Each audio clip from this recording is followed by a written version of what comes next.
ஒரு சில ஆண்டுகளுக்கு முன்னாடி ஒரு கிராமத்துல இருந்த பள்ளிக்கூடத்துல ஒரு விழா ஏற்பாடு செய்யப்பட்டிருந்தது. அந்த விழாவுக்கு அப்போதைக்கு குடியரசுத் தலைவராக இருந்த டாக்டர் APJ அப்துல் கலாம் அவர்கள் வருகை தந்திருந்தாங்க. உங்க எல்லாருக்குமே தெரியும், அப்துல் கலாம் ஐயாவுக்கு மாணவர்கள் அப்படின்னா ரொம்ப பிடிக்கும். எப்ப மாணவர்களை சந்திச்சாலும் அவங்களுக்கு அப்படின்னு ஒரு சிறப்புரை வழங்குவாங்க. அது மட்டும் இல்லாம எல்லா நிகழ்ச்சியுடைய இறுதியிலையும் ஒரு கேள்வி பதில் பகுதி இருக்கும். அது மாதிரிதான் இந்த விழாலையும் அப்துல் கலாம் ஐயா ஒரு சிறப்புரை வழங்கினாங்க. அதுக்கு அடுத்ததா கேள்வி பதில் பகுதியும் நடந்தது. ஒரு குறிப்பிட்ட மாணவன் எழுந்திருச்சு நின்னு அன்னைக்கு அவர் வழங்கிய சிறப்புரையில இருந்து கேள்வி கேட்டான். ஐயா, நீங்க கனவு காணணும் அப்படின்னும் அந்த கனவை நோக்கி நம்முடைய உழைப்பு இருக்கணும் அப்படின்னும் சொன்னீங்க. ஆனா எனக்கு என்னுடைய குடும்பத்துல எப்பவுமே பிரச்சனையா இருக்கு. ஒரு பிரச்சனை போனா இன்னொரு பிரச்சனை வந்துகிட்டே இருக்கு. இந்த மாதிரியான ஒரு சூழ்நிலையில என்னுடைய கனவை நான் நினைவாக்கணும்னா நான் என்ன செய்யணும் அப்படின்னு கேட்டான். கலாம் ஐயா சிரிச்சுக்கிட்டே அந்த மாணவனுக்கு ஒரு கதை சொல்ல ஆரம்பிச்சாரு. பொதுவாவே இந்த பெரிய மனிதர்களுக்கெல்லாம் தங்களுடைய உரையின் போது ஒரு சிறிய கதை சொல்ற பழக்கம் எப்பவுமே இருக்கும். காரணம் என்னன்னா, நீங்க 1 மணி நேரம் அறிவுரை சொல்றதை விட ஒரே ஒரு சின்ன கதை சொன்னீங்க அப்படின்னா அந்த கருத்து நேரடியாக மனிதர்களை சென்று அடைந்து விடும். அந்த மாதிரிதான் அன்னைக்கு அப்துல் கலாம் ஐயாவும் ஒரு சின்ன கதை சொன்னாங்க. ரொம்ப காலத்துக்கு முன்னாடி ஒரு பெரிய காடு இருந்தது. அந்த காட்டுல நிறைய பறவைகள், விலங்குகள் எல்லாமே வாழ்ந்துட்டு வந்தது.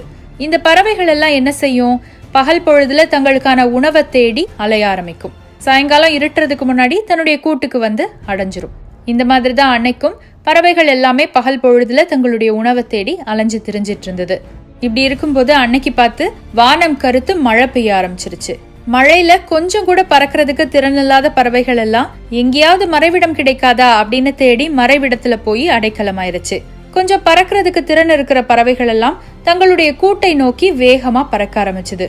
ஆனா ஒரே ஒரு பறவை மட்டும் மறைவிடத்தை தேடியும் அலையல, தன்னுடைய கூட்டை நோக்கியும் திரும்பல. தன்னுடைய இறக்கையில் பலத்தை பெருக்கி தான் இதுவரைக்கும் பறந்து கொண்டிருந்த உயரத்தை விட இன்னும் அதிகமான உயரத்துக்கு பறக்க ஆரம்பித்தது. அந்த பறவை தான் கழுகு. அப்படி அந்த பறவை பறந்துட்டு இருக்கும் போது கீழே தங்களுடைய கூட்டை நோக்கி திரும்பிக்கிட்டு இருந்த மற்ற பறவைகள் எல்லாம் மனசுல நினைச்சுக்கிச்சான், என்ன இந்த கழுகு, இதுக்கு அறிவே கிடையாதா? மழை பெய்யும் போது வேகமா தன்னுடைய வீட்டுக்கு போகணும் அல்லது மறைவிடத்தை தேடியாவது போகணும். இது ரெண்டுக்கும் இல்லாம இப்படி வேகமா மேல பறந்துட்டு இருக்கே அப்படின்னு. ஆனா இத பத்தி எல்லாம் இந்த கழுகுக்கு பயமே கிடையாது. மழையில நனைஞ்சுக்கிட்டே 2 மடங்கு பலத்தோட உயர உயர பறந்துகிட்டே இருக்கு. இப்படி உயரமாக பறந்த கழுகு கடைசியாக மழை மேகங்களுக்கும் மேலாக பறக்க ஆரம்பித்தது. நம்மள பலருக்கும் தெரிஞ்சிருக்கும், மழை மேகங்கள் இடித்து மேகங்களுக்கு கீழே தான் மழை பெய்யும். அந்த மேகங்களுக்கு மேல எந்த மழையும் கிடையாது. இந்த கழுகு மேல இப்ப ஒரு சொட்டு மழை கூட படல. மிகவும் தைரியமாக எந்த மழையிலும் நனையாமல் தன்னுடைய இறை தேடும் பணியை தொடர்ந்தது அந்த கழுகு. இப்படிதான் நீங்களும் இருக்கணும். ஒரு பிரச்சனை வரும் பொழுது மறைவிடத்தை நோக்கி ஓடக்கூடாது. மழையில நனைஞ்சிடக்கூடாதுங்கிறதுக்காக கூட்டுக்கு திரும்பிய பறவைகளைப் போல உங்களுடைய கனவுகளை தொலைத்து விட்டு பின்வாங்க கூடாது. எப்படி அந்த பிரச்சனைக்கும் மேலாக கழுகு பறந்ததோ அதே மாதிரி உங்களுடைய பிரச்சனைகள் எல்லாத்தையும் உங்க காலுக்கு கீழே போட்டுட்டு மேலாக பறந்து செல்லணும். அந்த கழுக மாதிரி நீ இருக்கணும்னா கழுகு கிட்ட இருந்து 2 குணங்களை நீ வாங்கிக்கணும். மழையில நனைஞ்சுக்கிட்டே மேல மேல பறந்துட்டு இருக்கும் போது மற்ற பறவைகள் எல்லாம் கூட்டுக்கு திரும்பிட்டு இருக்கே, நம்ம இப்படி மேல பறந்துட்டு இருக்கோமே, நம்முடைய முடிவு சரியானதா அப்படிங்கிற குழப்பம் ஒரு நாளும் கழுகுக்கு வராது. அந்த அளவுக்கு கழுகுக்கு மன வலிமை உண்டு. 2 மடங்கு பலத்தோடு மழையில பறக்கணும் அப்படின்னு சொன்னா அந்த கழுகுடைய இறகுகள் அத்தனை வலிமையானதாக இருக்கணும்.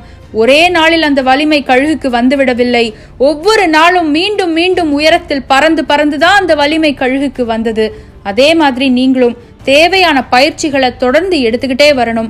நீங்க எந்த துறையில் முன்னேறி செல்லணும் அப்படின்னு நினைக்கிறீங்களோ அந்த துறைக்காக தினம் தினம் பயிற்சிகள் எடுத்துக்கிட்டு மனம் தளராம உழைச்சுக்கிட்டே இருங்க. நிச்சயமாக வெற்றி உங்களுடைய பக்கமாக வந்து சேரும் அப்படின்னு சொல்லி முடிச்சாங்க கலாம் ஐயா. அன்னைக்கு கலாம் ஐயா அந்த மாணவனுக்கு சொன்னதையே தான் இன்னைக்கு நானும் மறுபடி ஒரு முறை சொல்றேன். நம்மள பலருக்கும் பல கனவுகள் இருக்கும். அந்த கனவுகளுக்கு எதிரான பிரச்சனைகளும் அவ்வப்போது வந்து கொண்டேதான் இருக்கும். அதனால எப்படி மழையின் போது மழை மேகங்களுக்கும் மேலாக கழுகு பறந்து செல்கிறதோ அதே மாதிரி உங்களுக்கு பிரச்சனை வரும் பொழுது அந்த பிரச்சனையை உங்களுடைய காலடியில் போட்டுவிட்டு நீங்கள் அந்த பிரச்சனைக்கும் மேலாக உயர்ந்து செல்லுங்கள்.